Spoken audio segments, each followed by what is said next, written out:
The Earnestly Speaking podcast is a show that is founded on free-flowing conversation and may at times venture into mature subjects. Listener discretion is advised. Yeah, Earnestly Speaking podcast.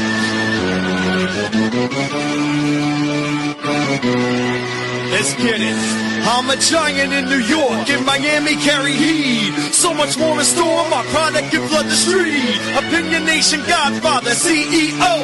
Puff in the late 90s, gon' see me blow. Oh. Got my hustle on, no imitation of that. Army of untouchables, Opinion Nation staff. Never an off season, homie, check the numbers. Heart throbbing my own right, supplying southern comfort. Earnestly speaking, my ego is well fed. Earnestly speaking, you're too feeble and no threat. See, I'm like a hurricane, you're a mild breeze. Earnestly speaking, leaving Eli a dynasty. Shake!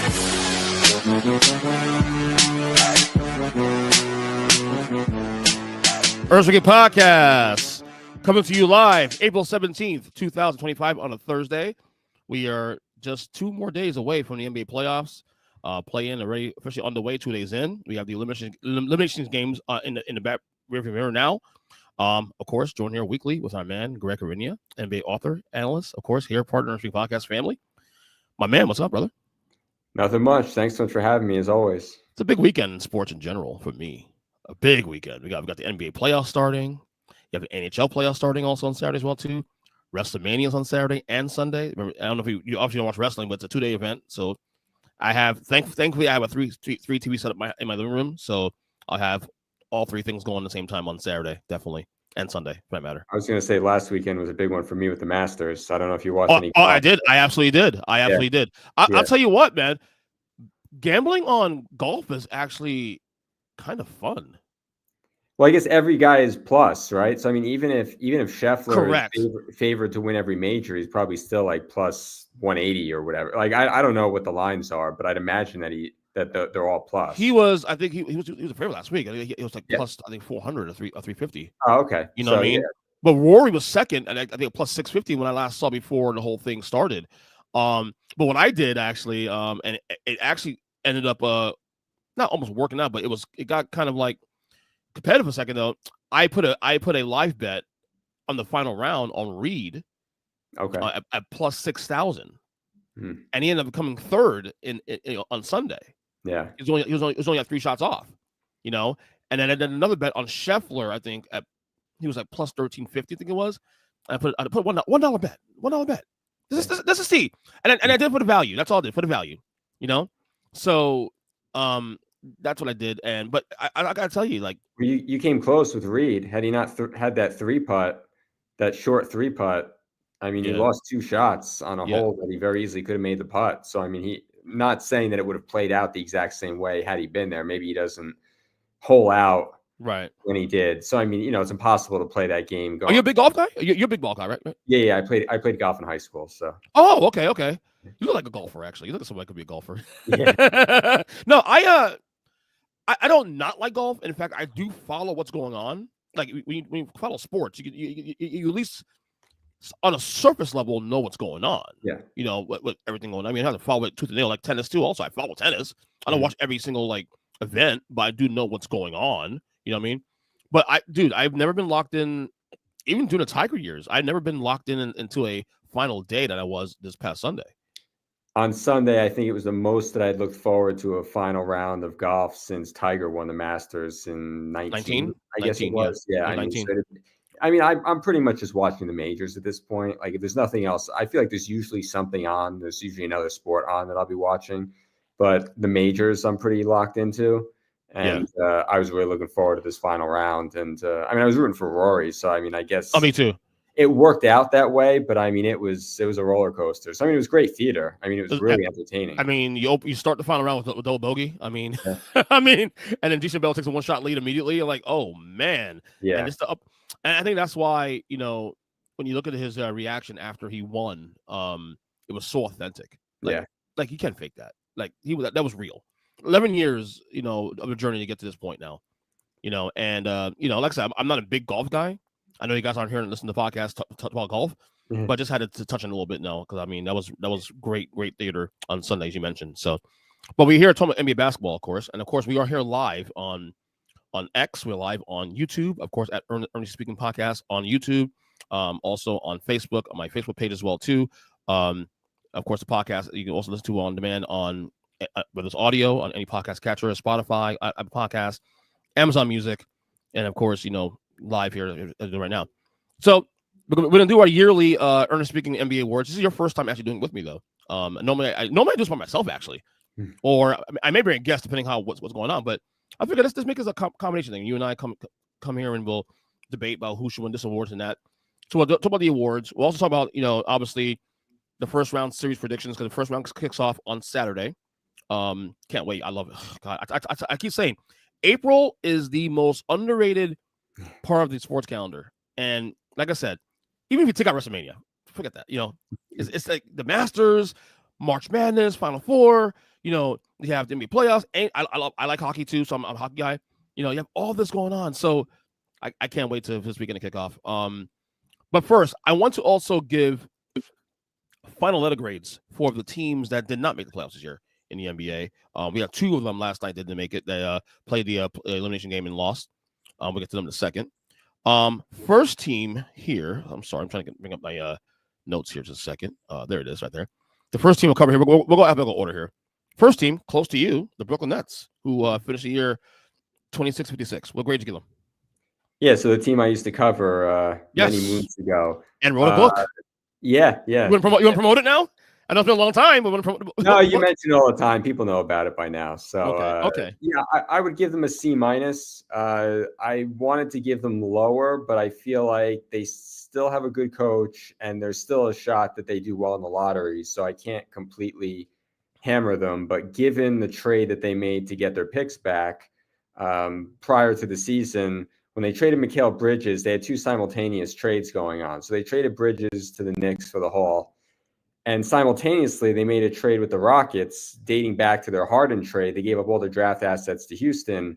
So to get their two picks back in this past draft, they traded the entire Suns draft and a 29 Dallas pick, which at the time, the Dallas pick was probably seen as like a throwaway. But after the Luka trade, you look at it and it's like, oh, wow, like they gave up 4 really valuable picks.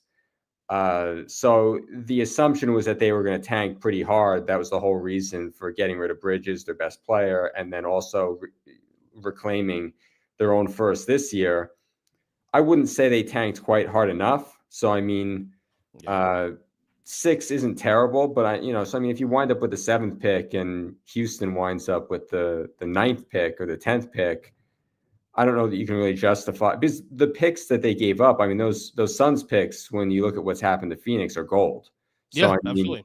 So to give up double the picks of higher caliber picks to get your own picks back and to not fully embrace a tank like a Washington or a Utah, could be seen as questionable. I guess it worked out to an extent that they wound up at 6. They could have easily wound up at 8 or 9. So, I mean, they've got a good coach. They could still win the lottery, and they've got a lot of cap flexibility. So I'll give them a C-. But I mean, if you're looking at it strictly from a draft perspective, it could have been easily seen as an F. But I'll defer to you on the rest of it. Right. I went D for the same reason, though. I went a little lower. I thought to be a little bit better. There's still a lot of raw talent in that team also. And in a really, really bad East at the bottom, I figured they could probably crack at least close to 30 wins this year. And they didn't do that, So ultimately, that was a little bit of a letdown. But I said a lot of raw talent there. I don't think they should have wanted to do that. I mean, I think I agree. The whole point of making the trade was to bottom out. So, I mean, winning 26 games, or 30. Or I also have a hard time rewarding teams for losing. That's my problem. I'm looking for more of a competition thing, and I get what you're saying. They probably should be tanking. Well, then our grades are going to vary drastically. So, and it's fine. It's fine. Yeah. It's not and that's a good part about what we're doing here, because I think ultimately you're playing it. You as a fan, you want the product to be as good as it be, but at the same time, bigger picture, it's probably better. Maybe it applies more in the NBA than in the NFL. NFL, that even for 115, I expect you guys to win 8-9 games at least. Yeah. So it's a little bit different, like, variance there. But I mean, I think my question to the Nets is what's the direction going forward? We keep hearing these rumors about, well, they're putting feelers for Giannis, putting feelers for Durant, putting feelers for all these guys, and are they a destination place? Because they've done that already. This is the franchise that's existed now. You wrote about this. They've existed now for what, 11, 12 years now? right? 2012. So yeah, 2012. 13 years. Okay, right. So they've done the stars thing with, the KG and the Paul Pierce, aging stars, obviously. Yeah. They've done the KD, Kevin Durant, Kyrie, James Harden thing. That didn't work either. So now, I'm not saying obviously you want to get stars here to attract, fans and all that, but are they a destination place, based on their stability, based on this front office? What do you think? I think they're still a destination, but with a caveat. I mean, free agency is kind of dead in the NBA. So, I mean, like all the feelers that they're putting out, they're going to have to trade assets for those players. And so let's just take Giannis as an example. And I mean, maybe it's not even Giannis. Maybe he's too old. Maybe it's a year or two down the line for like an Anthony Edwards or something like that. And I have no idea. I'm just spitballing here. But like, right. If you look at Giannis, like if Giannis leaves Milwaukee, he's going to be leaving to go to a team that's ready to compete for a title. And the only way the Nets could do that is if they pair up a couple other stars. And to be honest, to trade for Giannis, I feel like they would need to gut their entire war chest of assets just to get Giannis. Forget about getting any other players. And so their fans will say, well, if we draft Dylan Harper or Cooper Flagg, Giannis will want to come along. And it's like, if you're Milwaukee and you're trading your prodigal son to a team in your conference, you're not making that trade without getting that pick. So, I mean, like, you have to be prepared to relinquish that pick, plus pretty much all your other picks. I mean, they got 5 first-round picks in a swap from Mikal Bridges, who had never made an all-star team and may never make an all-star team. When you're talking about Giannis, you're talking about 2-time MVP, perennial top 3-4 MVP caliber player, a champion, still 30, 31 years old, so still can play. I mean, they're going to be asking for 8 first-round picks. And then at that point, you then don't have enough ammunition to go out and get a guy to play beside him. So, I mean, like, I don't know how that trade works logistically for Giannis if you're coming here to compete for a title, because they don't have, I would say, the assets. Once you trade for Giannis, they'd have to gut all their assets because they don't have players other teams want. Like, if you look at their roster, they couldn't trade Cam Johnson at the trade deadline because there was no market for him. I mean, there was, but I mean, not at the price that they valued him at. And I think the league is very polarized on Cam Thomas. So and he's also a restricted free agent. So, I mean, he's looking at a new contract himself. He's still restricted, right? Yeah, he's a restricted free agent. But I mean, outside of those two guys, I guess Nick Claxton. But I mean, again, I don't know that you're building a trade around a guy who's in his 6th year, who's kind of limited. Like, he is what he is. Like, he'd work with Luka as like a rim runner, but you're probably looking at the Mark Williams trade for him. I mean, he's not a guy that's like swaying a star caliber trade. So, I mean, those are like the 3 guys that have any value. I don't know that Noah Clowney has a lot of value now. Dariq Whitehead doesn't have a lot of value right now. And most of those other guys were on prove-it deals. They were all 1- and 2-year guys, like the Tyrese Martins, the Keon Johnsons of the world. Like, those guys are not on, 3 or 4 year deals to where you're including them in a trade. So the Nets have, for all intents and purposes, like $45 million of practical cap space. I mean, if they renounce the rights to all those players, it could be $60 million in cap space. So they don't need to match salary in a theoretical trade. But so they don't have to make the salaries work. They could just take Giannis or whatever star into cap space. But then at that point, the other team needs something to sell their fan base. So all you're doing is trading draft picks, and you're not getting back less than what you got from Mikal Bridges. Right. So you have to look at that's worth right there 2 to 3 more first-round picks.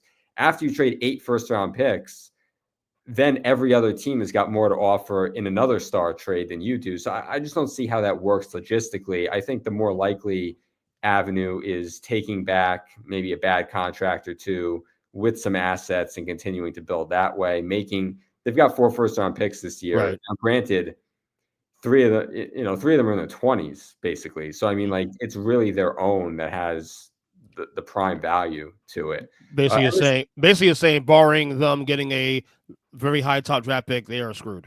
But, well, I mean, it depends on how you look at it. I mean, like, if I were running the organization, I'd make all my picks this year. Or if you want, make your top pick and then combine 2 of those other picks and try to move up to 15 or 16.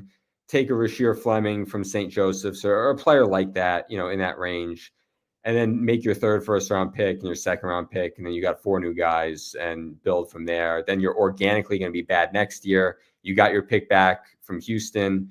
next year's top 5 is going to be star-studded. It's not a draft that will be as deep as this one, but I will say the top 5 in next year's draft are going to be all NBA caliber players, whether it's Darren Peterson, AJ DeBonsa, the Boozer twins. I mean, like you've got some really heavy hitters in there that I think. So I mean, like you look at Washington, Utah, should be the Nets. I mean, like it's not just a 1-year tank. It's theoretically should be a 2-year tank, because if you're the team that gets Cooper Flagg, you then want to try and pair him on a similar timeline with one of those guys from next year, and then you can look at building it out. I think if you're the Nets, you want to get 2 top first-round picks, and then with your cap space and maybe with some guys expiring next year, then you can go out and try and use some of your future picks to add around those guys, but with guys on similar timelines, not necessarily going for like an older player. That's what I would do. I'm not saying that's what they're going to do, but I mean, I feel like if they try and rush their rebuild, you're then giving up all the assets that you've accumulated to basically shorten your timeline to like a Dallas Mavericks level timeline. And like, I just don't know that that's prudent. And most of their fans, I would say 85% of their fans, just based on what you see on Twitter and what you hear on other podcasts and things like that, they want them to rebuild the right way. So, I mean, like, it's not as if management and ownership is being, prodded by the fan base to do what the Sacramento Kings did. I think people have seen this movie before with them, and they want their homegrown player. Yeah. So I think outside of some team coming to them and saying, we're going to give you, a player for 10 cents on the dollar, I don't know that it makes sense to go star hunting, just given what you're going to have to give up because you don't have players to offer. Like if you look at Houston, they could offer Jabari Smith, Reed Shepherd, guys who are already promising in addition to all those Phoenix picks. And I would say those Phoenix picks are more valuable than the Knicks picks that the Nets have. Right. All right. No, I'm with you 100%. I mean, this is and I think that the second apron also there's another pinching hole into the whole situation too. Also, with how teams react to hold on to the stars, and whatnot. So we'll see. All right, next team here, the Charlotte Hornets, who finished the year 19-63. Greg. I mean D. I mean like D. You said D. Yeah, D. I mean like I think that they had hopes of being a slightly better team. Now, look, if they wind up with Cooper Flagg and you pair him with Brandon Miller and you're building out that way, you can say, okay, we've got something here. But like, I look at LaMelo Ball, I'm just not a fan of his game. I don't like him as a player at all. I don't think that he's a building block caliber player. So I mean, if you're factoring in that he's part of their rebuild, I feel like they're going in the wrong direction. I also don't know that he's valued that much. It's like Cam Thomas that I just mentioned with the Nets. Like, these guys can score a ton of points, not always efficiently, and I don't know that the perception around the league is one of value. Could it be environment maybe with him in a sense that maybe send to a team? I look at him as like a guy who wants to play flashy. He wants to be stylish. He wants to sling the ball around and take a lot of threes, and he's just not an efficient 3-point shooter. So I mean, you'll see some games where it looks nice and he has 30, but the vast majority of them, in my opinion, are games where he's shooting like 7 of 23. So you're saying he's not coachable, in other words. I'm not a fan of his game. I don't think that he's coachable to a point that you can turn him into a winning player. So I think they're kind of stuck with him, and I don't know what the trade market would be for him. And I'm sure you could trade him because another team would surely try and see if he's coachable. But again, that's the 10 cent on the dollar trade that I was just talking about with the Nets. Like, barring them trying to give him away, I don't really see there being a demand to give back the kind of assets that they would want given what they've invested in him so far. So, I mean, I feel like you're kind of stuck from that sense. And they tried to get rid of Mark Williams, so they clearly don't see him as a building block. So if LaMelo's not a building block and he's not a building block, and like Miles Bridges, I feel like is old enough to the point where like he's a solid player, but like he's not really a building block. So really you just have Brandon Miller and the guy that you draft this year, plus a coach that, he was a great assistant in a number of spots, but like the jury's out on him. So, I mean, like, I don't know outside of Brandon Miller, who was hurt most of the year, like where the building blocks are. I think that and again, last year's draft was not a great one, but the guy that they took at 6, Tijon Salon, does not, like, he looks like a bust. I mean, he looks like a guy who can't shoot, is just out of his element. Maybe in 2 or 3 years, he becomes a reliable role player. But I mean, that's like, for a guy that you take at 6, I mean, the Miami Heat got Khalil Ware, at what, 15 or 17? Yeah, somewhere around there. Yeah. Yeah, and I mean, I feel like he's a vastly better player with a vastly higher ceiling. So like you took a guy at 6 who is likely a bust, and if not a bust, maybe a fringe role player, when there were guys that went after him that, are on. I mean, even Jalen Wells went in the second round, and he's a more productive player. So I feel like they missed that pick entirely. Even though it was a weak draft, I get it. But I mean, there were depth players like Khalil Ware that went much later. So I mean, I don't think they did a good job drafting in that sense. I thought that the trade for Mark Williams would have been a good trade had they done it, just given his injury history, had the Lakers approved it. But I mean, I don't really know where they're going outside, barring them winning the lottery. And look, they could, because they're right there. I mean, their percentage to win it is the same as all the other, tanking teams. So I mean, I do feel like though. Sorry to cut you off. I do feel like though. LaMelo Ball is still, given the lack of star power now in terms of like availability. Like we mentioned earlier, the free agency is dead. There's not free. Yeah, Medium free just coming in this class, and if I'm mistaken, the next class also. So we talk about guys like Kevin Durant and guys of Giannis who could be on the move. If the Hornets want to continue tanking to get better, that's a jewel right there. I'm not saying he's on level as a star, but again, there are stupid teams out there that will overpay for this guy and say, "Hey, we'll take him and we'll take a chance on him." And sure, I feel like that's the one asset they have they can really move to build upon. Yeah, there's always a team that thinks that they can be the one to rehabilitate a player's image and take advantage of his skill set and so forth. So I don't doubt that they could move him.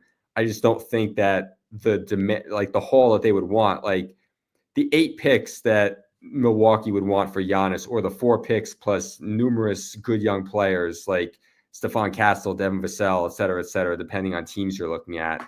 Like, I don't see that demand being there for LaMelo Ball. We say that, but what happened to Mikal Bridges? How much New York was able to give up? Yeah, but I would say you look at Bridges and like he, maybe he didn't do that this year so much, but like he fills a role. He can be a 3-and-D caliber player who can also get a shot, and he's going to play within the flow of the offense. I don't know that LaMelo Ball is going to do that. And look, anybody can feel free to disagree with me. I can be wrong. I mean, right. That's just my opinion on it. I'm just not high on him as a player.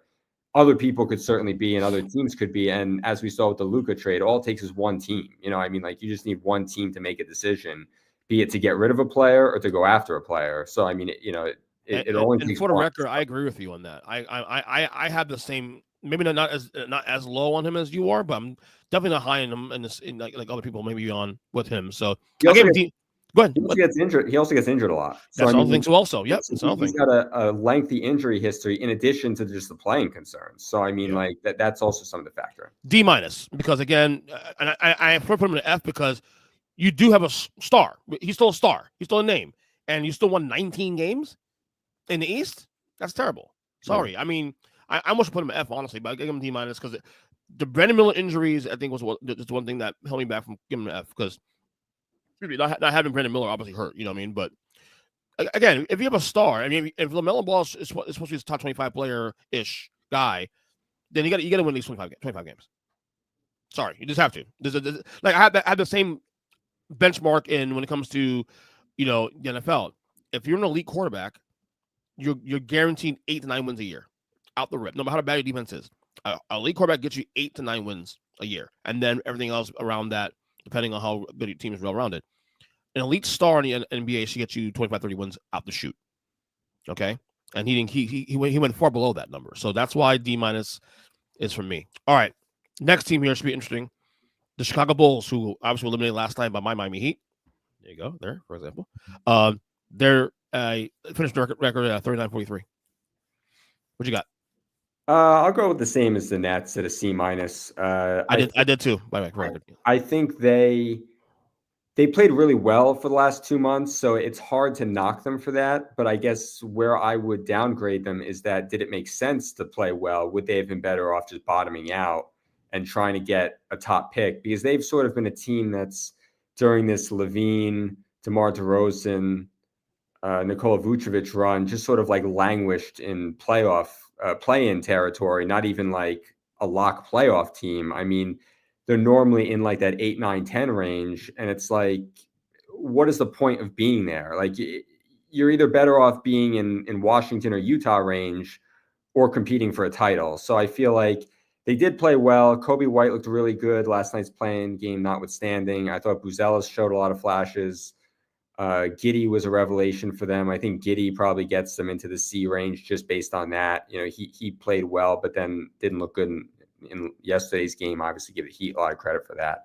But I don't know. I feel like they are sort of like a middling team that really you're better off trying to get a top 5 pick and reshaping your franchise and lowering your timeline as opposed to having a bunch of guys. Like, they just have Vucevic is an older player, then they've got Buzelis who's a younger player, and then, you know, Giddey is entering restricted free agency. So it's like they sort of have guys with all different timelines. I don't know that it's really like a unified vision, and I also don't see them really building upon that. Even if they bring Giddey back and then Buzelis is a good player, like, where is that going next year? Like, unless you're tanking next year, I sort of feel like they're sort of in no man's land. So I'll give them a C- because Giddey was good and because as a team they did play well, but I don't know what the ultimate vision is for that and if they can really get to a Cooper Flagg or a Dylan Harper or whomever, you know, unless they're tanking for next year. But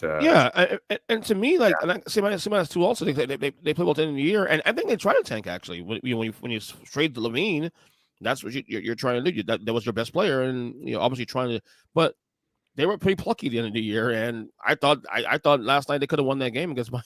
Well, before the game started, anyway. Yeah, same. I thought, okay, well, Chicago's tough, and you know they beat us last weekend, and look what happened here. But to me, it's weird because like this team, you look at it on paper, Vucevic and all these decent names, at least 500 ball, you know, in the Eastern Conference, and the fact they can't get there, you know, I guess it's the problem. But I guess if you know. If they had played better in the first part of the year, then maybe they would have been a final team. They're a very plucky team with no direction. They're in the worst spot though in the NBA, where like they're not good enough to compete for championship, but not even bad enough to get draft picks, and that's the worst spot to be in the NBA. So I mean, we'll see what happens with the Bulls going forward. I mean, they do have assets though, good assets to trade upon, you know, next year. So we'll see how that plays out. All right, next team here. All right, New Orleans Pelicans, who finished the year 21-61, Greg. I'll say D only because they still have their picks. So I mean, it's not as if they bottomed out and then don't have their picks. But I guess by firing David Griffin the other day, that pretty much tells you all you need to know about that. And the fact that they hired Joe Dumars so quickly means that this was a move that was coming a long time ago. So it's not as if if they didn't need to be swayed, I don't need to be swayed either. The only reason why I won't give them an F is because there's still a very good chance that they win the lottery. So, I mean, like they're going to get a good young player. And if they choose to move off of Zion, let's say, I mean, they won't get a haul for him, but I mean, like they could still. You don't think they'll get a haul for him? Not given his injury history, like they'll get a decent amount, but I mean, it's not going to be like some Godfather offer. Like I think Mikal Bridges will wind up having gone for more. Just given his injury history, his weight issues, I don't know that another team trading for him. I think they will try and use that against the Pelicans in negotiation. Unless you get a bidding war. Yeah, true. But I don't know if I'm an opposing GM if I want to get in a bidding war for a guy who normally only plays half a season at best. So I mean, like again, the best ability is availability. So. I like Trey Murphy. I like him a lot as a player. I know he's had some injury things, but I mean, they're going to get a top pick. You know, if they get a top 3-4 pick, you still have Trey Murphy. Like, it's not awful, but you're still saddled with CJ McCollum's salary. That's a problem. I don't know that you can move that. They made that horrendous trade for DeJounte Murray. I would take Dyson Daniels over DeJounte Murray straight up, and they give up 2 first-round picks to make the move. I thought that was a home run pick for Atlanta. Disaster for New Orleans, which is why it was easy to move on from him.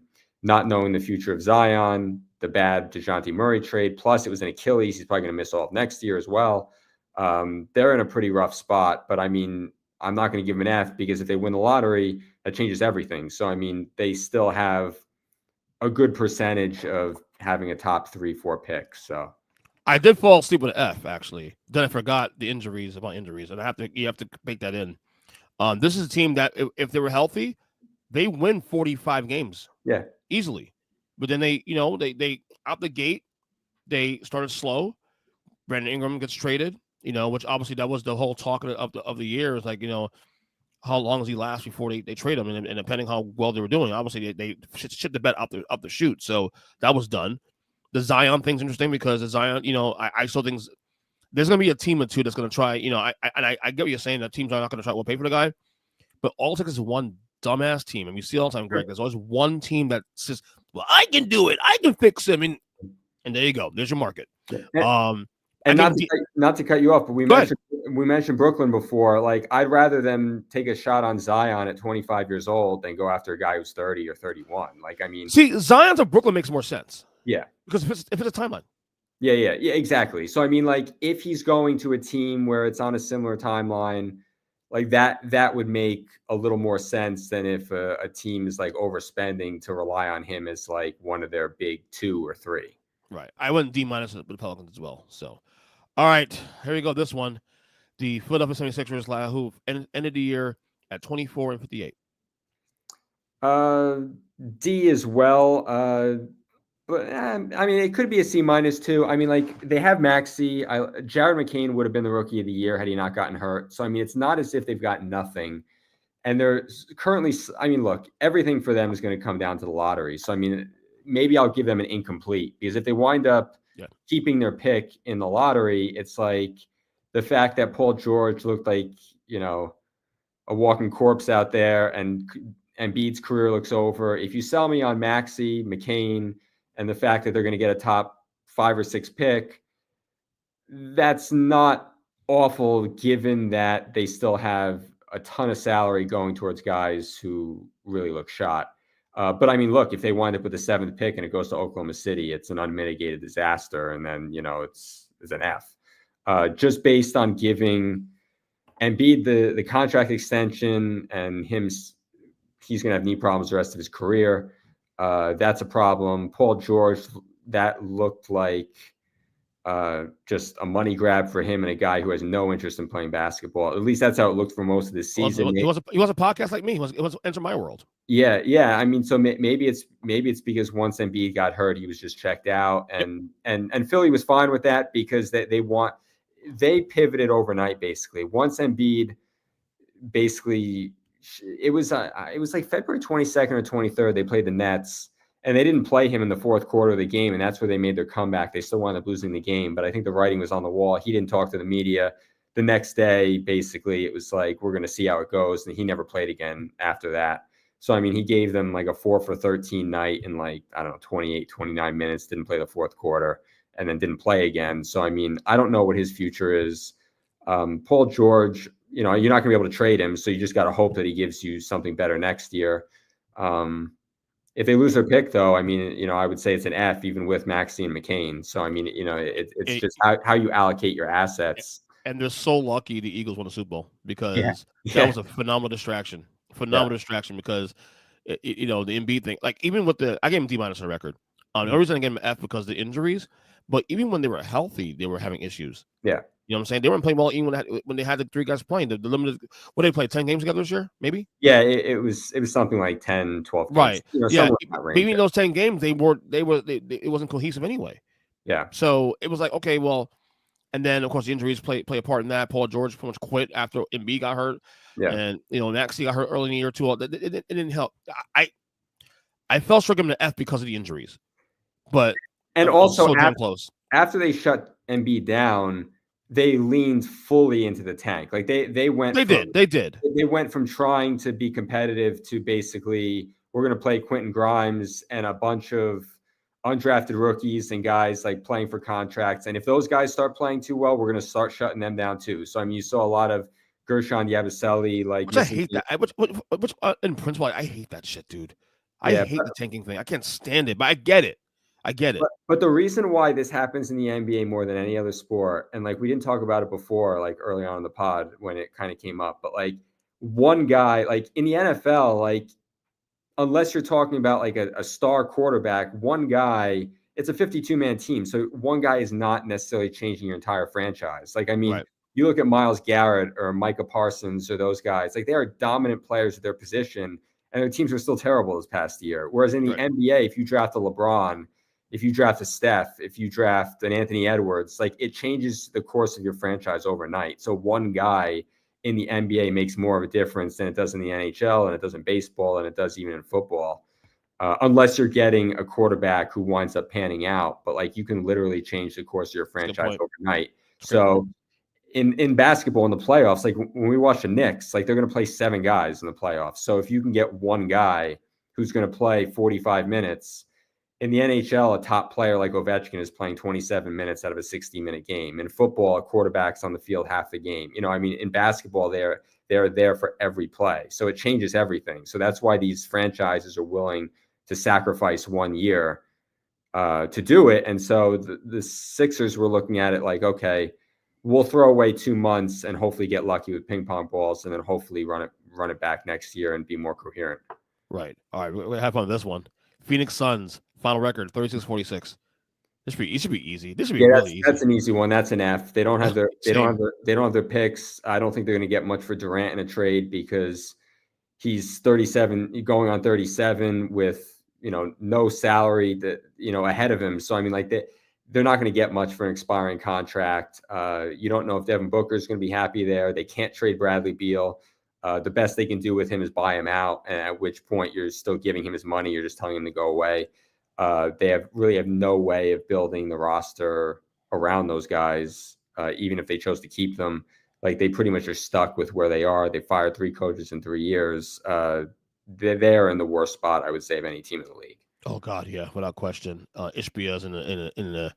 I mean, to be honest, the only way you can really get out of this is trade Booker, and I don't think they want to do that. Honestly, 100%. Yeah, and only that. I can't use the injury excuse because even though KD got hurt, he got hurt on the tail end of the year. They were already on the way out, even when he was healthy. So the injuries came at the tail end of the year. Bradley Beal's no trade clause and all that. Oh my God, but this is the worst spot to be in. And look, here's the thing: they're still good players. So it's not to say that the Suns could next year win 41 plus next year would surprise me. No, it's just that this didn't work.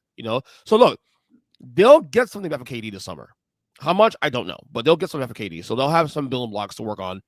But in terms of, remember, the Suns were not looked at as a team to win 43 or 44 games. This was a title contending team we were talking about here. A team that's supposed to win a championship. Nowhere close to that, obviously. Yeah. If you had told me, and look, coming into the year, I said, they're not winning a title. But they're going to win at least 48 to 49 games, probably at least. And maybe they'll play on the second round of playoffs, but they'll win at least 45 to 50 games in a season. If you told me not only did they not make the playoffs, they didn't make the play-in either, I would have said, get out of here. No way. But here we are. And they deserve the F. They do. All right. Next team here, the Portland Trailblazers, who finished the year 36-46. I'll give them a B+. I think that they had a good year. I think that the Denny Avdia trade really worked out. I mean, he had a lot of plus 30-point games. He was kind of a revelation after coming over from Washington. I mean, he was a good player in Washington, but like he looked like, a starting caliber wing that you could have success with. I think that they've done a fairly good job drafting. I think, I don't know that Simon's the long-term answer there, but Shaedon Sharpe has looked really good. Scoot Henderson improved drastically. So, I mean, he was a lot better than the way he looked in his rookie year. Oh, God, yeah. What question? So, I mean, I think you feel a lot better about that. I think they were competitive every night. Klingon looks pretty solid. I don't know what they're going to do with Ayton. But, I mean, Klingon is clearly the guy going forward. I don't know what they're going to do with Robert Williams. I mean, he's got chronic knee issues too. But I would say based on where they were to what they've done, they still have another lottery pick this year. Not saying that they're going to move up and get flag or anybody like that, but like they're still going to get a good young player to add to this nucleus. I think where they were to where they are now, you've got to feel pretty good about how they built this thing and how they'll continue building this thing. And they've sort of slotted themselves into potential contention once the good Western Conference teams start to age out. So, I mean, I feel like maybe in like 2 or 3 years, this could be like a team of the future. Yeah, I'm with you. I went B, especially. Like they really did better. And again, they have players that if they want to trade, for a star, they can do so. And for the record, Portland's a very good. It's a good basketball town. Yeah, it's a very good, very underrated basketball town. Yeah, the people love the Blazers there. God! So you're going to Portland, you're going to get love. Yeah, just like they love the Sonics when the Sonics used to be there. Right. So. I mean, you have pieces here. I mean, I would say Scoot Henderson, much better sophomore campaign compared to his rookie year. So definitely a team to watch out for. Obviously, I wouldn't go after Durant because he doesn't fit the timeline. Yeah, but maybe you talk about Zion going to Brooklyn. How about Zion going to Portland? Totally, that's a possibility. You know what I mean? So you look at that situation. That could be something you look at. I think Portland. Look, they're not a playoff team next year either, in my opinion. But because the West is just too damn good. Yeah. But they're plucky, and they have assets to work with. I mean, who's their main guy? Like Simons, I guess is the best. I mean, best scorer, obviously, but it's Simons, Sharp, Avdia. I would say that trio. Jeremy Grant didn't really play a lot this year, but I think a lot of that was really more because they wanted to play the younger guys. Right. I mean, another shot for Phoenix is that when they were trying to get rid of DeAndre Ayton and they made that trade, they also traded Toumani Camara. And I mean, he's probably going to be second team all defense this year. I mean, he turned out to be a really good player. They basically got as just a throw in. And I mean, he's, a top rookie player, a top defensive player. And he's just, like his evolution since they've gotten him, they've done a good job developing him. And he was just a throw in basically just to complete a trade. I think they did a good job getting him. They did a good job getting Avdia. So, I mean, I don't know if they've got like a number one star on their team. I think Shaedon Sharp could be like a 2 or a 3 as he matures on like a really good team. But at least they have that infrastructure in place, I would say. Ayton averaged double this year, 14.5 and 10 a game, boards a game. Is there still value for him on the market? No.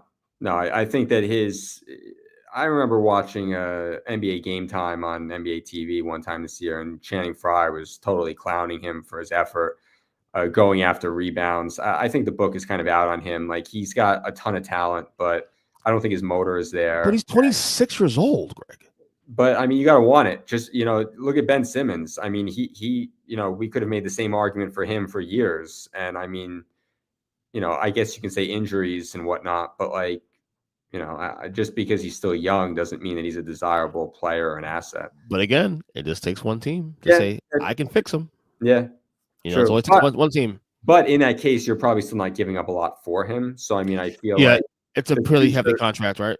Yeah, and I think his contract is probably – I don't think it's over this summer, but I think it's over after next summer. So, I mean, I don't see there being like – it's not like you're going to be giving up multiple picks to get him or whatever. It would probably just be swapping one salary for the other and maybe in exchanging second-round picks or something. All right, so Ayton right now, I'm checking out his contract. DeAndre Ayton's contract right now, according to Spotrac.com. If you can hurry up, I can actually bring this up.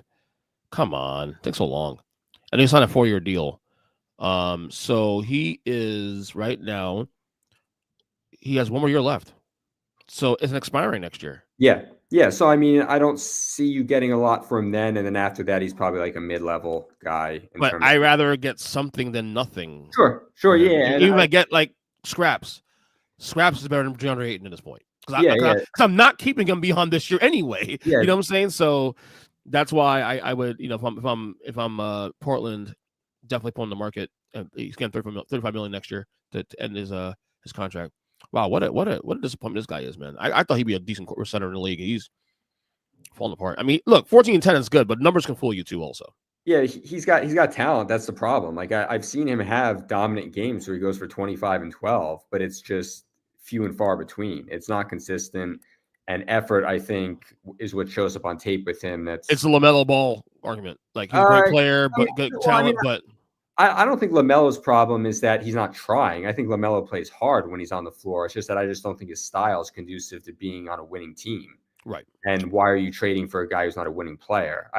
Ayton, I think it's an effort issue. So, I mean, that's where I would differ on that. But that's just my opinion. So. Okay. All right, next one. Sacramento Kings. 40 and 42, lost last night to Dallas, embarrassing fashion, and at home especially too also. What are you rating these guys? I'll give them an F too. Wow! Along with Phoenix, they don't have the first round pick this year, so it's not like they can even look forward to getting a pick. They've got all these, like their timeline is one where you should be competing for a 3-4 seed and hopefully winning a title. They're not there. I don't think I saw reports that DeMar DeRozan and Sabonis were going to have discussions with management after the season. So like, I don't think they want to be there. With both of them each don't want to be there? Yeah, I think both. And again, we talk about this free agency dead, but all these whales. Yeah. And if your team's like the Miami Heat and the Brooklyn Nets, and we just mentioned that, these are the guys that could be had to be had. But to be honest, I'm not a Sabonis fan. I think he's a good solid player, but like he's not really big enough to be like a dominant center, and he's not really a stretch four. Like he's not athletic enough to be a stretch four. So it's like I don't. He's a nice player. I just don't know that I'd want him at his contract, which I think is like 4 years, $212 million, or 215, 211, somewhere around there.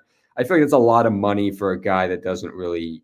I don't want to say doesn't impact winning, but like he's got to be like your third best player. And I also don't know that he's an ideal 4 or a 5. He's sort of like in the middle. So like, even though he's very skilled and he's a good player and he constantly puts up a double-double, he can put up triple-doubles. But this is the guy that made all NBA team last couple of years. Wow. I'm shocked because this guy.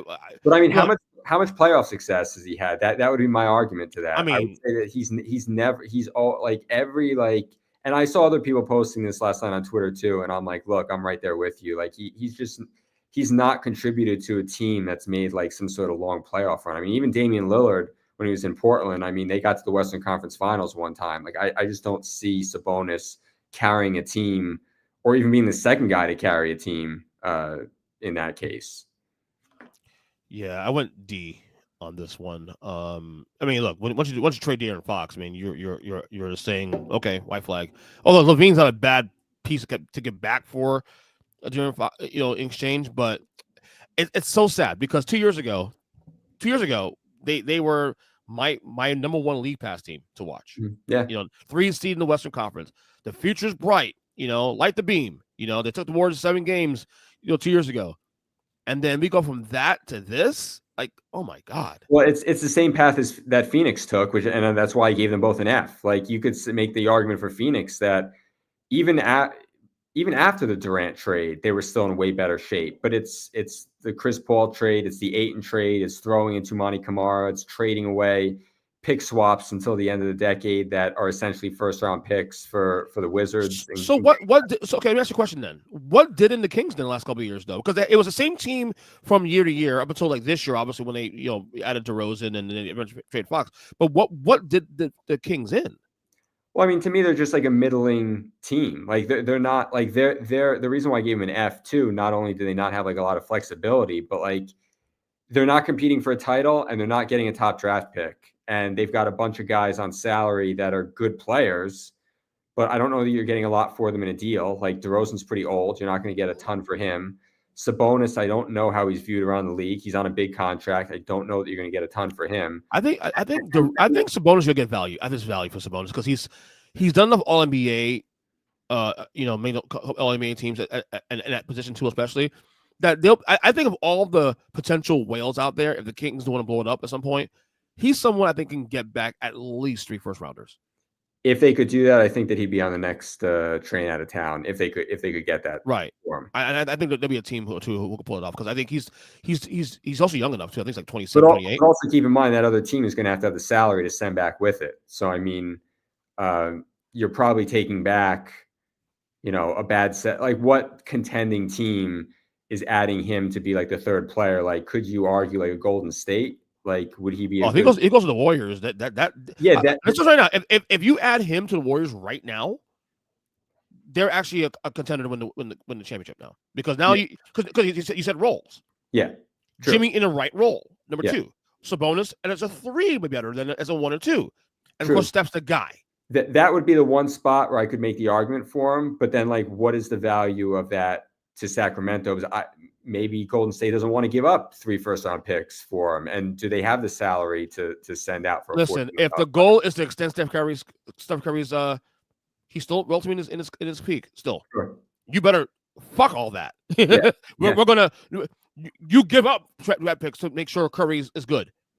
So Sure, and maybe It's underrated. Go ahead. Maybe while we were talking about it, that would be a place for him if the deal is right. That could be something that I could see. But I mean, I just look at them kind of being in no man's land. Yeah, and with a lot of decent, like good, solid players who can all score, but like they're not winning a title that way, and they don't have like flexibility or draft picks, I would say, to overhaul the team and go in another direction. Which is funny because, like, given the fact that they traded with the similar team, the Bulls, for Levine, DeRozan, not DeRozan, Levine, and who they trade for, Bulls, Levine and Herter, yeah, yeah, both two teams, different conferences, same character. Yeah, they've made a couple of deals with each other throughout the years. So yeah, but I think the question is, did the Kings have the gumption to trade with the rival?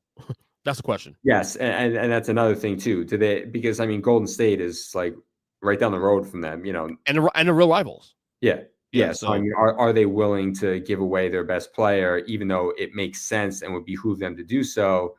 I don't know if there's a deal necessarily to be made there. So like, even though I think Sabonis would be the perfect fit in Golden State, we'll see if something like that would. Like I said, free agents may be dead, but there's a lot of whales who could be loosened up very soon. Trust me, and I think Sabonis is one of those guys, definitely. All right, San Antonio Spurs finish the year 34-48. What you got them? A, because I'm not going to hold Wembanyama getting hurt against him.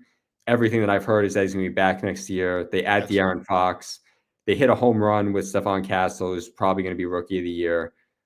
They've still got picks. They could, I mean, if they wanted to go for the biggest star in the league, they could trade, like if they wanted to add Giannis or, whomever to Fox and to Wembanyama, they've got the assets to do so. They could trade Fox. They could trade Devin Vassell. They've got multiple first-round picks. I mean, they're going to have 2 first-round picks this year. They're going to have their own pick in the lottery. They're going to have the Hawks pick.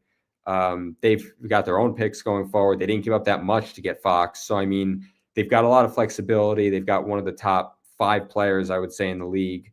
They added Fox. I'm not going to hold it against them that Wembanyama got a blood clot, just like I'm not going to hold it against Milwaukee that Damian Lillard got a blood clot. I think they've got flexibility to go forward, and really a lot of players are probably going to want to go there to play with those guys. So I think going forward, it's an attractive destination. They've got good young players. They've got flexibility to continue growing those players or to move them. They've got assets going forward. I think that they are the Western Conference team of the future. So I think it's probably better for them that they wind up in the lottery, get 2 picks that could be 11 and 15, let's say.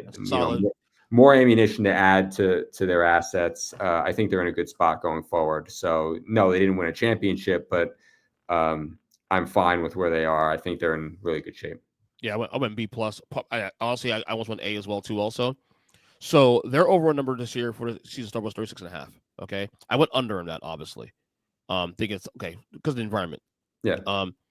They didn't cross it, but the fact they won 34 games, where Wemby missed half the year, is pretty sick. Yeah. Pretty sick. So you mean tell me now, if Wemby comes back healthy next year, everything's all good. That this look, you hit on Castle. Chris Paul was a nice, calming presence for that team. He'll probably be there next year. It wouldn't hurt to have him, just to have as a backup. De'Aaron Fox worked out great. Wemby's healthy next year. This is the playoff team next year. This is a playoff team. This is a playoff top 6 team next year, I believe. Because Wemby will be back with a vengeance. I'm telling you right now. Greg, they're not a playing team next year, in my opinion. If all things work out, they're a top 6 team in the West next year. Yeah, 100%. And they've got the assets to go make another major move that if they want, like they could easily be a top 2 or 3 team in the West next year. I mean, like they could be right up there with San Antonio, depending on how they play their cards. I'm not saying that they will be, but like they've got the flexibility and the young players to really be the next Oklahoma City, maybe not next year. Not saying that they can't be a 5 or 6 next year. Like this to me is the team of the future in the Western Conference. So and it's an attractive destination, not just because of Wemby, but like, you got a stable organization. Popovich has been there forever. You've got no state income taxes in Texas. You got good weather. I mean, like I feel like you could sell a lot of people on going to San Antonio to play there. So I feel like they're in a really good spot, regardless of the direction that they choose to go. Change my pick. I'm gonna go A on this one. Change my pick. You convince me.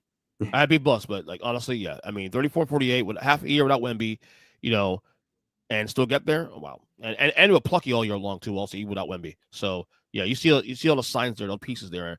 Yeah. I guess the only thing concerned about now is Popovich. Will he be back? And if so, all that. So okay, gonna move a little faster this one because I have a hard out at 145. Toronto Raptors 30-42. What you got? B-, C+.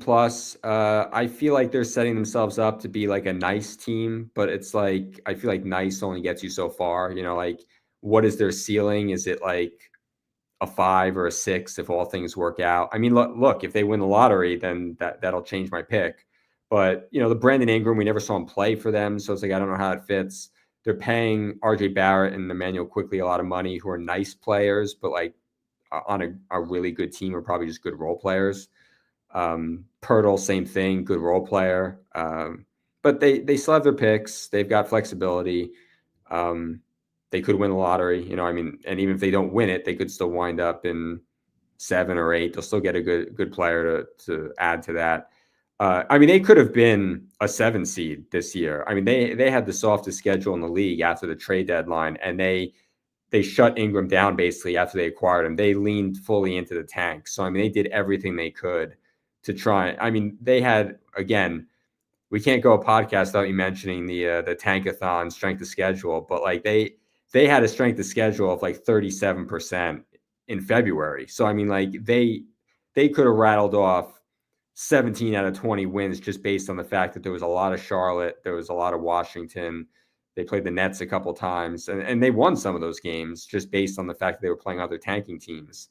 But they really could have gone all out to win some of those games, and they went. They were benching Scotty Barnes in the fourth quarter to try and make themselves as, non-competitive as possible. So, I get what they were doing. They wanted to get the top draft pick. Okay, that's fine. But like beyond that, I don't know that they have a core there that's going to be contending for a title. So I would need to see what their next move is beyond that. And by the time they get there, is Brandon Ingram out of that timeline? Is RJ Barrett no longer in that timeline? That sort of thing. So, I'm just like a little confused as where they're going, but like they still have flexibility. So like, I'm not going to hammer them for it. So you got a lot of players, Barnes and RJ Barrett and Brandon Ingram, who all play the same position there. Now, are all three guys back next year, or is anybody a free agent? Well, Scotty Barnes is the guy they're building around. Of course, so, yeah. So he'll definitely be back. I think they'd probably like to move RJ Barrett if they could. Yeah, some value. Yeah. He's a solid player, but like I don't know that he's a great player. So I don't know that you're getting a lot back for him. I wouldn't expect to get back more than like what Atlanta got in the DeAndre Hunter deal, which is like moving around of some second picks and a couple salaries. So I don't know. There's some good talent in this team, though, man. This is a team that could be a playing team next year, I think. Yeah, totally. But that's the thing. Like if their ceiling is like a 6 or a 7, even giving them a playoff spot, they're still not winning a title, and they're probably not bottoming out next year either. So it's like they're sort of like in that middle position where it's like I don't know what direction they're totally going. Like, are they trying to win a title? Or are they trying to tank and basically have Scotty Barnes be the veteran, and then they're going to try and put talent around him in terms of whatever draft pick they wind up with this year? Let's say they do well in the lottery and wind up getting Dylan Harper. Like what direction are they going? And look, maybe their direction will be dictated by how the lottery goes on May 12th. Right. Okay. Next one, Utah Jazz finished the year 17-65.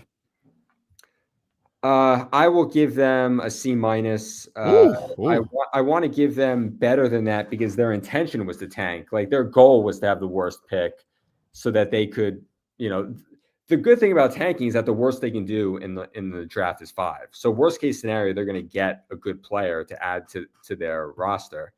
My issue with them is that like I don't know if they've hit on enough picks besides this pick that they're going to get to make it matter. Like I get that they're a tanking team, but it's like they've drafted a bunch of guys sort of like in that 9-10 range in the lottery. It's like they haven't bottomed out enough in previous years to where now you've got Keontae George, you got Bryce Sensabaugh, Taylor Hendricks missed a year. He was probably the most promising of the young guys.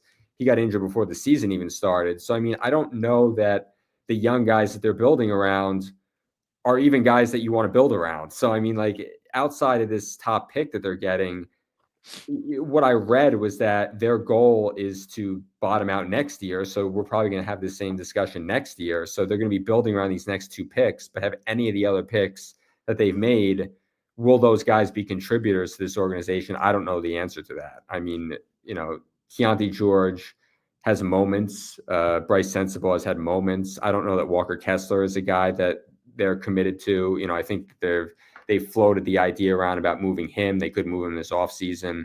So, I mean, I don't look at their roster and see a lot of guys on it that could be foundational pieces of a successful team. So I get that they have a lot of draft picks, a lot of flexibility. So that's why I kind of put them in that Nets range. But they don't really have talent on their roster that I know that they're sold on. So it's like outside of a top pick this year, I don't know if there's a lot else there. I know they re-signed Laurie to an extension, but any shot that he's on the block at some point?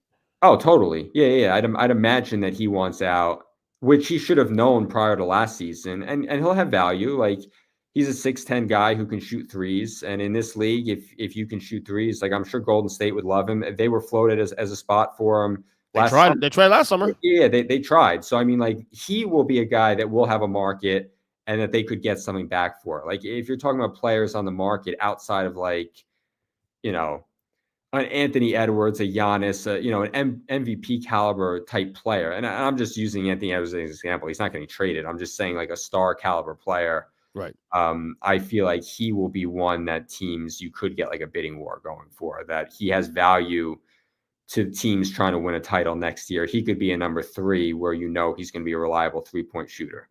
Right. And he's got size. So I think that he will be a guy that they will probably take calls on, and if there's a deal to be made, would be moved. I did go F though, because even though, again, this is the variance in you and I, even though they should be tanking, I didn't think it'd be 17 wins bad. Because last year they were fairly bad too, but they were competitive.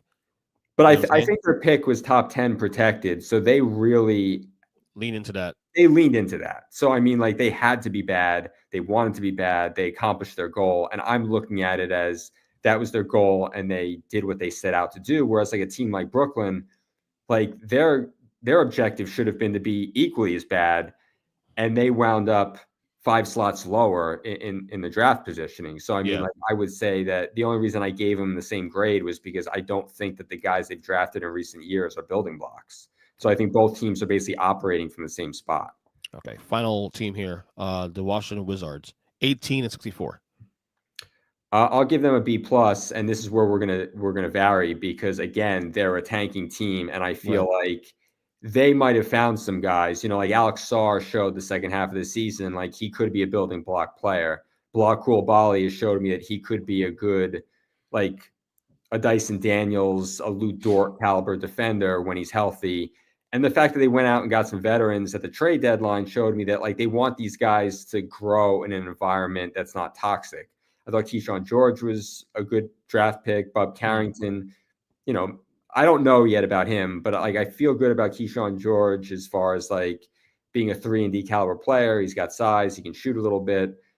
Coulibaly has a role. He can defend really well. His shooting's gotten a little better since he's been in the league. And Sarr showed, no, he wasn't a great 3-point shooter, but like if they hadn't been shutting him down in the fourth quarters of games, which is ridiculous, but that's what they were doing, he still had a number of 20-point games. I think for a rookie, you're happy with that. So they could very easily win the lottery this year. They've got not only all their picks, they've got swaps with Phoenix basically in 26, 28, 30. So, I mean, like they've got a lot of future flexibility. They're not beholden to like bad contracts or anything. So like, I feel like they're in a good spot going forward, and knowing that they were going to be a tanking team, I think they accomplished everything they could have possibly set out to do. But since they don't have like a star on their roster already, like I don't know that Sarr, even though I think he could be a building block, I don't know that he's going to be an all-NBA player. So that's why I'm not giving them an A. Like I feel like San Antonio is in a position of flexibility where like I could see Stephon Castle being an all-star level player. I don't know if Alex Sarr will get to that. We'll see. But like I feel like since San Antonio is in a better spot, I gave them an A. I gave a B+ to Washington, but they have a lot of flexibility going forward. Yeah, you're right. We're opposite. I went F as well too for the opposite reasons, but I get what you're saying there. Is Washington is it possible that they could be a destination place for a star? Not this summer. We could have this conversation next summer. Like, I mean, if they bottom out, like let's say they win the lottery, draft Cooper Flag, and you've got Koulibaly, Flag, Sarr, George, Bob Carrington, and then they wind up getting a top pick next year, one of those top 5 guys, then I could see them being like in where San Antonio is right now, like having gotten Wemby, seeing a vision for that.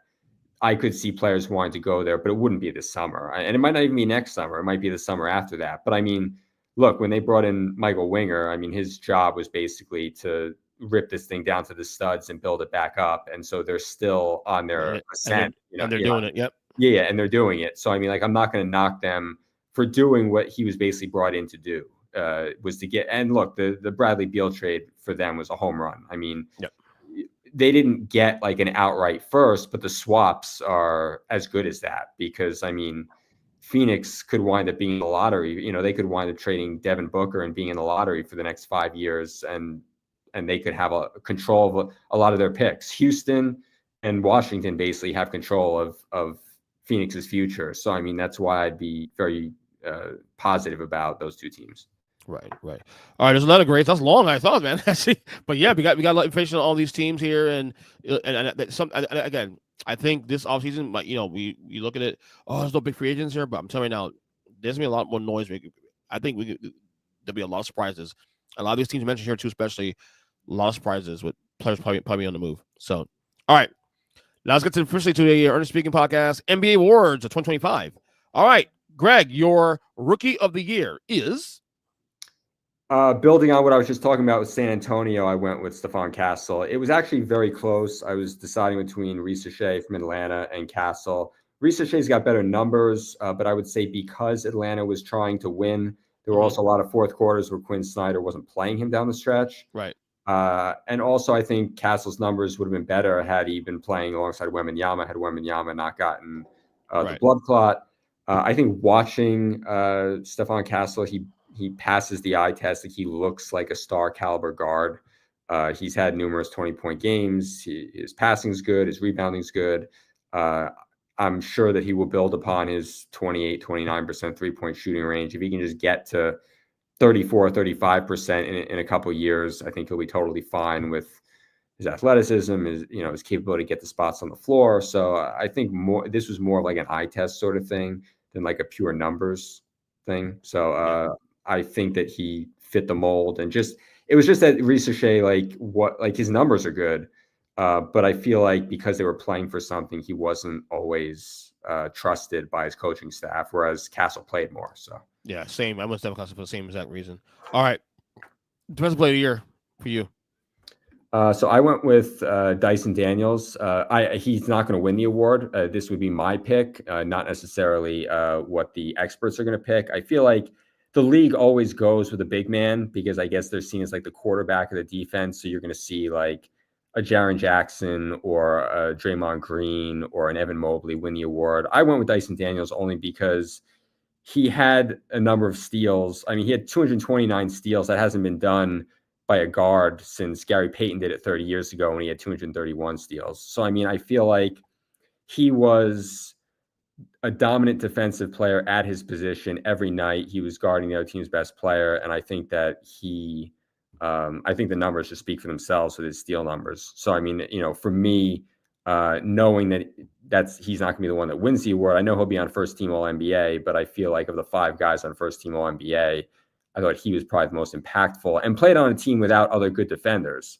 So a guy like Lou Dort is around a lot of other good defenders, whereas I would say that Daniels is not around other good defenders. He's got to cover and make up for a guy like Trae Young, let's say. So I feel like his performance, given that that Jalen Johnson missed most of the year, his performance, I would say, was the most impressive to me personally. Yeah, I went Evan Mobley. I got lazy in this one. Although there's a lot of Draymond Green like last minute hype here, which I see why. But Evan Mobley was the anchor of what we believe is the best defense in basketball this year, #1 seed in the East. I mean, look, the same exact roster the past couple of years, but just elevated. And I think his elevation to being the anchor at defense is why I put him there. I actually honestly weighed in the wins losses here for this one, honestly. Yeah, and I was deciding between Mobley and Daniels. So I mean, it wasn't as if I didn't have Mobley on my list. Right, I mean, I was choosing between those two, and again, just like Rookie of the Year, I didn't think that one was like an easy one. Yeah. I just went in that direction because of his numbers. So all right. We have now the 6th Man of the Year. Okay, so I think Pritchard is going to win this in a landslide, but I would have voted for Malik Beasley. So Beasley would have been my choice, only because I feel like not only did he lead the league in threes coming off the bench, Detroit tripled their win total. He was a key free agent pickup for them, but also his presence on the floor made life a lot easier for Cade Cunningham to operate. So if Cade Cunningham is a third-team All-NBA player, I think his ascension has a lot to do with them putting floor spacers around him. So not only did Beasley put up, amazing three-point numbers, but he also made life a lot easier for the team's best player. So I feel like if you were to take Beasley off of Detroit, I think they would have been a pretty mediocre team. Whereas I think if you had taken Pritchard off Boston, they still probably would have been the second team in the East. So, I mean, I get that he's going to win the award, that his numbers are great, that he allowed them to sit players, that Pritchard allowed Missoula to sit players for a lot of the year because they could just pencil him in there. But I feel like Boston doesn't need him to be a dominant team. I feel like Detroit needed Beasley to get to the level that they got to. So that's the only reason why I would have given the vote the way that I did. But I also acknowledge that the experts or the people that vote will have Pritchard winning it. Yeah, I didn't vote. I'm a vote, but I did vote Pritchard here. He used 40% for three. Obviously averaging almost 50 points a game on that team is a lot because of the amount of stars they have to still average that much points. And even though you have Jason Tatum, Jaylen Brown, KP, Drew Holiday, and other guys, and him to actually many points, it's almost hard to ignore that. So I went paying Pritchard on that one as look, he will win it. Obviously, that's not a surprise. All right, this is the hardest one because I went to bed with one guy and I woke up this morning with another guy. So give me your Coach of the Year. Okay, so for this one, this was an easy one for me, and I went with Kenny Atkinson. And I did too. Here's why I said it was easy. Everyone's going to point to Bickerstaff, and he had a great year. I had either second or third, maybe Ime Udoka second, but Bickerstaff had a great year. But I would say that the roster that they had this year was totally overhauled from last year. So when they look at they tripled their win total, it's like, yes, but they also added a ton of veterans to go around Cade Cunningham. They added Tobias Harris. They added Tim Hardaway. They added Malik Beasley. Another year of growth for Jalen Duren. So, I mean, it's not necessarily the same team. When I look at Cleveland, they were pretty much the identical team to last year. Correct. So Kenny Atkinson made a bunch of changes in philosophy to that team that elevated them from a team that barely got out of the first round last year to, for most of the year, having the best record in the league and a number one seed over Boston. So I think for me, what he did with Evan Mobley, basically everything you said for Defensive Player of the Year for Mobley, I'm giving Atkinson a lot of credit for that because they basically changed how he was utilized, and that unlocked a lot of that team. They played faster, leaned into depth. They did a lot of things that I think that JB Bickerstaff wasn't doing in Cleveland. Mm-hmm. And those changes to basically that identical roster brought them from one level to another level. I looked at Detroit and I said, that's not the same team. So even though he did a great job, and that's not a knock on him, I don't really feel like it's fair to compare last year's Detroit team with this one because of the amount of veterans that they brought in. So he still gets credit for doing an amazing job. But I thought that Kenny Atkinson took the same roster and elevated it 17 wins above their Vegas win total. So, I mean, I thought that he overachieved from what was a good, solid team to being a championship contender basically overnight with the same roster. So, yeah, that was same as that reason why I went Atkinson too. Also, this is why I fell asleep with this. I'm like, this is why I went Atkinson because, you're right with Detroit. They added new players, isn't that? But this Cleveland team they weren't a middle of the pack team, but they were better than middle of the pack, but not good enough to be as a final contender. Right. Same exact team for the last 2 years, and elevated this team.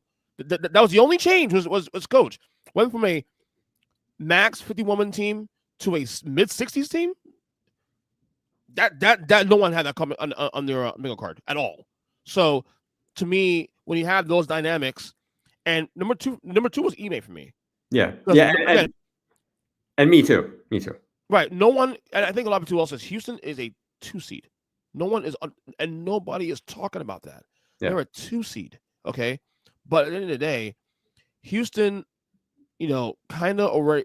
Look, I thought Houston wouldn't be as good as they were last year. Clearly better, but the elevation between the two teams from Houston versus Cleveland it's night and day. Well, not night and day, but it's Cleveland's elevation. I think is a lot more pronounced. More pronounced, right? Cleveland, I would say, right. than it was for Houston. And look, Houston could have lost 2 more games and finished in 6th. So correct, right? So I feel like they were a lot closer to the middle of the pack. They just happened to win a couple more games. It wasn't as if they won 10 or 15 more games than Cleveland did, let's say, over the middle of the pack. Yeah, so that's why I went with Atkinson ultimately. I fell asleep last night with Ime. And all week was Ime. I think I told you that last week on the podcast that I'm leaning Ime. But you got, same roster. You got to give him credit. All right. Oh shit, we got to hurry up. Second of the year. Executive of the year. You go first, and then I'll go. I'll go. So for the reason why I didn't take Bickerstaff, I'll take Trajan Langdon from the Pistons. They don't have a GM right now, but he is the president of basketball operations right now currently.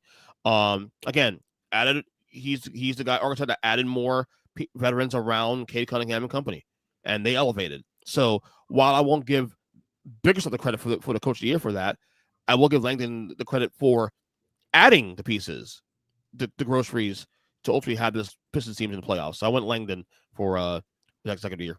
Okay, I would go Rafael Stone from Houston. That was my next pick also too. I actually changed my pick. Yeah. So kind of along the lines of Udoka, I feel, and it's not just for how good they were on the floor. I feel like I'm now factoring in the flexibility they have moving forward. So I feel like the trade they made with the Nets to get the Phoenix Suns draft picks, it's not just this year. It's like he put together a good team, but also gave them the flexibility to go in any direction they want, be it go for a star caliber player, or if they want to keep organically building this thing, they can certainly do that. They've got a lottery pick this year, even though they're the 2 seed in the West. So just from like a building of the program, I was a big fan of that. I mean, people have long rumored KD as a destination for them. I think they can go bigger than that. I mean, given KD's age and all that, I think that they have enough assets to do that. And also, Şengün, Jalen Green has turned into a much better player than I think people thought. He's put the veterans around. He found Amen Thompson, who, you could have made an argument for defensive player of the year too. Van Vliet's been solid for 2 years. Yeah. So, I mean, I would say given where they are now and the flexibility that they have going forward, I would say Rafael Stone. I was just curious to see which direction you went with that. All right, let's speed up these next couple one here. These two will go fast on one. Most surprising for me, I got Pistons. Most surprising for me.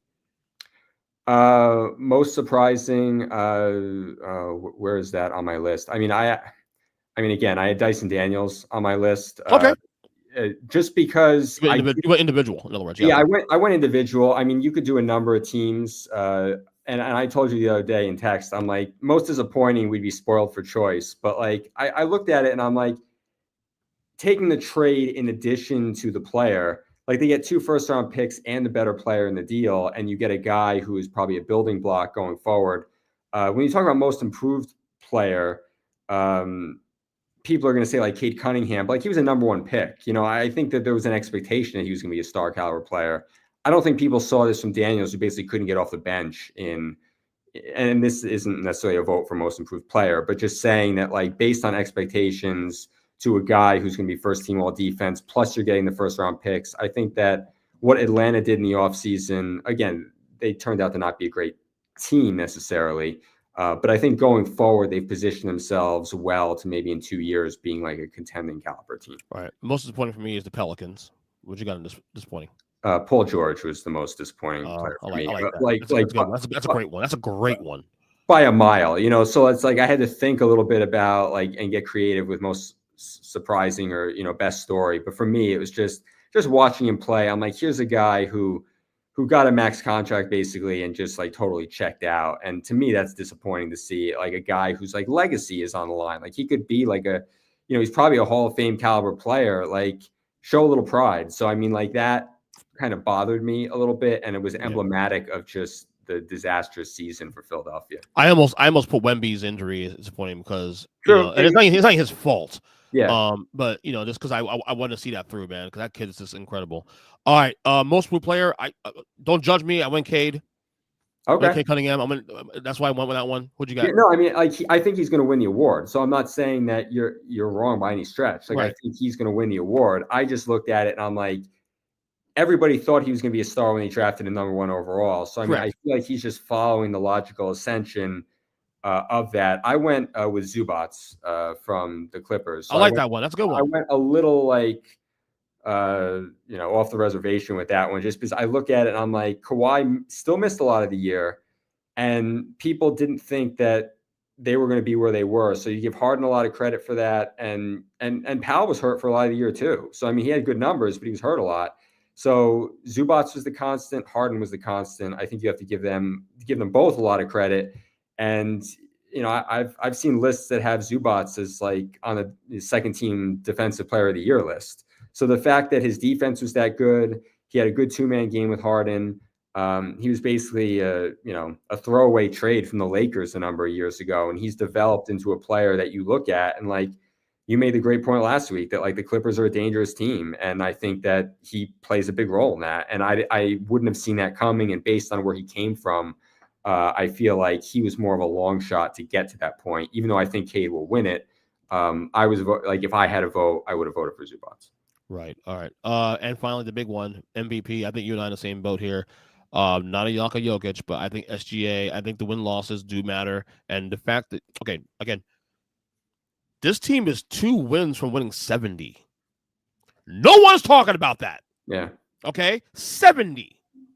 How many teams have crossed 7 in history of this league? 5, maybe? Yeah, it's only a couple. I mean, again, we're not talking about that. Yeah. So SGA, that's why. And also, there were, and obviously my vote was for SGA, and I know that this was what got the most feedback from listeners when we talked about it like a month ago. But like, with like 2 weeks left in the season, I'm watching them play, and ESPN comes up with a graphic that said that SGA leads the league in 20-point games, 30-point games, 40-point games, and 50-point games. Obviously, the triple doubles are what add to Jokic's greatness. And look, I think Jokic is the best player in the league. Likewise. But I feel like SGA has to get credit for not only having all those numbers, being a part of a dominant defensive team, which he played a key role of. People could say he's the weakest defensive player there, and that's not a knock on him. It's just that he's a good defensive player that happens to play alongside Dort and Chet and Caruso and Jalen Williams, who's probably also going to make like an all second team defense, an all defense second team. So I mean, like, I'm not going to hold him, responsible for being a lesser defender because he's, next to a group of dogs, basically. I think that not only his offensive numbers, but that they did have injuries. And not to say that Denver didn't, but I would say that the injuries were more pronounced. I mean, they had to go a month without Hartenstein. They had to go several months without Chet. They missed Jalen Williams for a stretch. Shea was the one constant in a team that almost won 70 games. And he's got the number, OKC has put up historic net rating numbers. I mean, he's got to get credit for that, in my opinion. So, that's why I went with SGA. And again, it's not knocking Jokic. I think he's the best player in the world. I just think that SGA had a dominant season that deserves to be recognized for his team's success. I totally agree with you. Totally agree with you on that one. And again, both of you right here. Jokic, the best player in the league, and probably by far, but also best season this year. When you added the fact they won 68 games this year, come on, that's better than the 86 Celtics. What are we doing? Yeah. Come on now. So, all right. Let's race these real quick. NBA first team. Want me to go first? Yeah, sure. Go All first. right. My NBA first team, my 5 players. NBA first team, I have SGA and Jokic.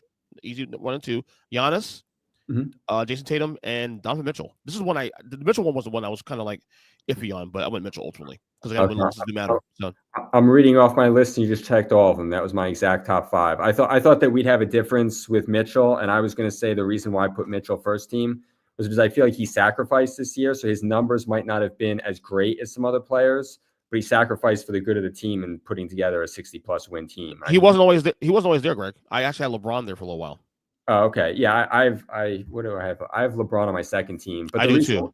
But the reason why I have Mitchell was because I feel like his numbers, like he shouldn't be punished for playing so well that they don't need him to play 36 or 37 minutes a game. So if he's playing 32 minutes a game, the stats that he's putting up in that extra 5 minutes a game, he shouldn't be punished because he's been the leader on a team that's been one of the best teams in the league. So right, and I think win-loss should matter to some extent as well. All right, my second team here, I have Evan Mobley, Steph Curry, Cade Cunningham, LeBron James, and Anthony Edwards. Okay, so Cade is the only one that I don't have. I have Curry, Edwards, Mobley, LeBron, and Jalen Brunson on my second. I like that. My third team, I have Jalen Brunson, I have Tyrese Halliburton, Jaren Jackson Jr., Karl Anthony Towns, and James Harden. Okay, so we're pretty close. I had Cade, obviously, on the third team. I had James Harden. I had Karl Anthony Towns. I had Halliburton on the third team. And then I also added Zubac to the third team. Oh, Zubac. That's interesting. Because I feel like you could make the argument that Zubac has had the third best center season of you're looking at Jokic and you're looking at Karl Anthony Towns. I don't necessarily look at Mobley as a center. I look at him more as a four because he's playing alongside Allen. Mm-hmm. So even though he can play the five, I would say in terms of pure center, I would say that. And look, you have Cat and Zubac on my third team. So I mean, you could argue you have two centers there. Granted, it's positionless, but I look at the Clippers possibly being a finals contending team. He has to get some credit for that, being one of the two constants in their roster alongside Harden. And I had Harden on the team, so I also had Zubac. All right, let's get to our first round NBA first round predictions. All right, here we go. Here's just on the screen. If you're looking on YouTube. Let me see. This actually works better. Let me see this one. That looks better. No, not that one. Too small. That one is. Yeah, let's go back to that one. That was good. This one's fun. Okay, cool. So, all right. So let's go to East first. All right. So 1-8 hasn't been decided yet. Well, the Cavs will play the winner of the playing game between the Heat and the Hawks. If the Cavs play the Heat, how many games? I'm assuming that they're going to play the Heat. I would pick the Heat to win that game tomorrow night. If they play the Heat, I'll say Cleveland 6, just because I think that Miami's going to be peskier than people. Like they always are. And I feel like where they shine is in playoff series when they get to just scout one specific team. They always play better, I feel like, in the playoffs. I'll give them that respect of a couple games. I mean, Cleveland's still going to win the series, but I'll give Miami a little bit of respect from that. And the Hawks, how many games? 4. Yeah, I'm with you also. If the Cavs play, I'm with you. If the Cavs play the Heat, Cavs in 6. If they play the Hawks in the first round, Cavs in the sweep. Honestly, yeah. The Hawks look like they're diminished now. They look like you saw Trey a couple nights ago too, also, and losing his shit in Orlando. Yeah, not a good sign. All right, let's go to the 4-5 section here in the East. Bucks to Pacers. This is actually part of the hardest one to pick in the first round. Yeah, I'm going to go Indiana in 6 only because of no Lillard. They keep saying that Lillard, he's going to miss the start of the series, but, TBD on the rest of it. Let's face it. I think that's gamesmanship. I don't think they're bringing him back. I think it would be irresponsible to bring him back. And I just feel like without a number 2 alongside Giannis, I just don't know if they have enough to win the series. I feel like it's going to be a competitive series. I mean, it was a competitive series last year. They have a big rivalry. They know each other. I think Milwaukee's had a lot of role players step up, so I think they'll be fine from that respect. I just don't know if they're going to have enough at the end of games to get over the hump. And it's just unfortunate that Lillard had the blood clot, but it is what it is. And if he were there, would probably take Milwaukee in like 7. But the fact that he's not there, I can't pick Milwaukee to win the series. Well, as I breaking news here, Lillard cleared of blood clot, so Bucks start resume contact workouts. That being said, Indiana should win the series, but I'm going to take Bucks in 7. I'll tell you why. I think Giannis has a 2021 throwback series.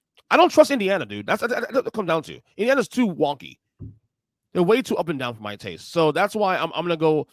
And I could be completely wrong, and I probably like to be wrong here, unless Dame does play in this series. But I'm gonna take a shot in the dark here. I'm gonna take the Bucks in 7 in this one. Yeah, I mean, the only concern that I would have is, let's say he misses. I didn't see the report. I just saw it on my phone that they said that he was cleared. But I mean, I assume that he's not going to play in games 1 and 2. Oh yeah, that's the assumption. Games 1 and 2. Yeah. So I mean, they could lose the Did I lose you? Did I lose you? I think you froze. I think Greg froze there. I froze? Yeah, you are. They are. Okay. You good? Okay. Yeah, I don't know that he's going to be in basketball shape. I mean, maybe True. he's okay to play, but is he going to be okay to play 40 minutes or 38 minutes in what's going to be a tightly contested series? I don't know the answer to that. I would assume not. I'm not a doctor by any stretch, so I mean, I don't know that. I think that definitely adds a lot more intrigue to the series, and I give him a lot of credit for being willing to put it on the line and come back like that, because he could have certainly said, "I'm just shutting it down." Yep, agreed. Again, I'm making a prediction with the assumption he's not playing. Just for the record. So. Okay. Yeah. I mean, yeah, I'll still stay with Indiana in 6, but I mean, if he were completely healthy, no blood clot, a month ago, if he hadn't gotten a blood clot, I probably would have said Milwaukee in 7, but I think that still is going to throw a wrench into it, just given that I don't know he's going to be in shape necessarily. Right. Absolutely. All right. 3-6, Knicks and Pistons. I'm going to go Knicks. I honestly really believe it'll be a sweep. I'll give Knicks in 5 games. Oh, okay. Yeah. I mean, I think we discussed this last week. I have Knicks in 5. I think that Detroit is a year ahead of schedule. I think that for as great a season as they had, I still don't see them being look, the Knicks are going to play their starters all 40 minutes. So, I mean, like, people say like, oh, they don't have any depth. Like, they're not going to need it in the first round. Like, they're going to be able to, I think, get past Detroit with their starting 5.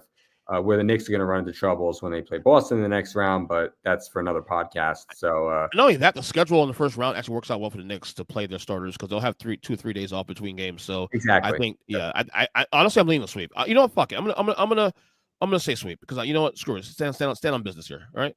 I'll give Detroit a game. I think if they get a game, they could probably still game 1. But I mean, like, I would still, even if they won game 1, I'd still take Knicks in 5. Right. All right. 2-7, Celtics and Magic. I'm honestly leaning Celtics in a sweep, but I heard Jaylen Brown's not that healthy though. To be honest, I don't think it would matter. Even against the Knicks, I don't think it would matter until they got the Eastern Conference Finals. So if his knee's bothering him, I wouldn't even play him in this series. I would still take Boston in 4. Yeah, I'm going Boston. I don't think Orlando can score the ball well enough to win that series. There you go. That part. And I think that with Boston locked in, even if you take Brown out of the equation, with Derek White, with Drew Holiday, with Tatum, I think that trio will still make life miserable on Orlando's scorers. I think that they could have some games where they finish with 85, 87 points or something like that. Boston will clear that easily, even if Brown doesn't play. So I would take Boston in a sweep. All right, let's go to the Western Conference now. OKC now awaiting the 8th seed. If OKC plays Dallas, the 10th seed, currently, how much? How far would that season go? Because I have if OKC plays Dallas, I actually think OKC will lose 1 game. I have OKC in 5 games.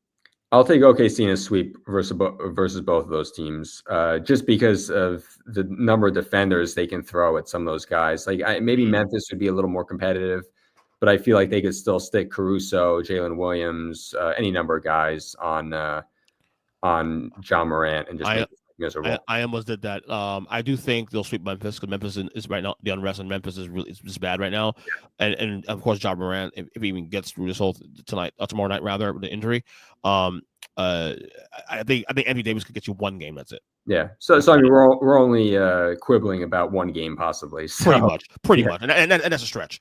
Yeah. All right, 4-5. Probably the best series of the first round. Denver and Clippers, dangerous, because this is the dark horse section here. If not the Thunder, one of these 2 teams going to the finals, in my opinion. So, Nuggets and Clippers, who you got? I got the Clippers in 7. I think that Denver is going to have. I think what the Clippers are going to do is they're basically going to say, we're going to put Zubats on Jokic, and we're going to let Jokic get his. We're not going to let anybody else go off. I think that they've got enough perimeter defenders. Chris Dunn, Kawhi Leonard, they're going to make Jamal Murray's life absolutely miserable. And I don't know that if he has a bad series, the game that Jokic had 60, 10, and 10, they lost. So, I mean, like, he can go for historic numbers and they can still lose these games. Correct. So, I mean, I think that it's a very evenly matched series, but I mean, if we're just nitpicking, I would say Clippers in 7. Although if they won in 6, it wouldn't shock me. But I mean, like, I still think the Clippers, they're healthy now. Look, if Kawhi gets hurt or, one of their guys gets hurt, you throw that out. It changes, yeah. Yeah, but I mean, right now, I feel like this week off will help them a lot. It gives Kawhi plenty of rest. To your point on Knicks series, you have multiple games multiple days in between some of these games. I think that'll help some of their older players like Harden and Kawhi. So I'm going to go with the Clippers. I'm going Clippers in 6, actually. I don't like what I'm seeing in Denver. Jokic is great. He's not knocking Jokic, but you fired Mike Malone literally a week ago. Bad stuff. The bad spot there. I mean, wait, like even with unrest with him and the GM, wait till the year's over. Play out the year and then go from there. Bad sign. I don't trust Porter Jr. Aaron Gordon is still nicked up a little bit. So and Jamal Murray, who knows, gets hurt or not. Nah, I don't like what's doing Denver. Bad matchup here. Clippers are red hot. Obviously, if Kawhi gets hurt, maybe we have a different conversation. But right now, we're playing with the assumption that they will be healthy. Clippers in 6 games in this one. All right, Lakers and Wolves. Another interesting first round matchup. I'm going to go Lakers in 7, but I can see the Wolves really making this really, really, really tough. And I think it wouldn't shock me if they win the series, but we'll see. Same. I'm going to go Lakers in 6. 6, okay. The only issue that I have with Minnesota, and I feel like they have all the pieces to defend the Lakers guys.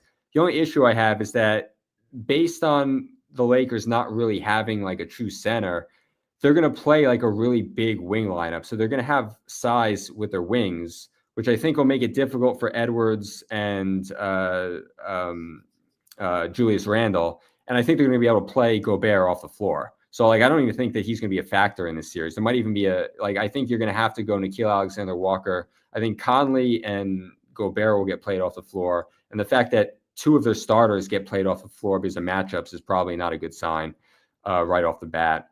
I do like McDaniels guarding Luka. I think that he'll make life a little difficult for him.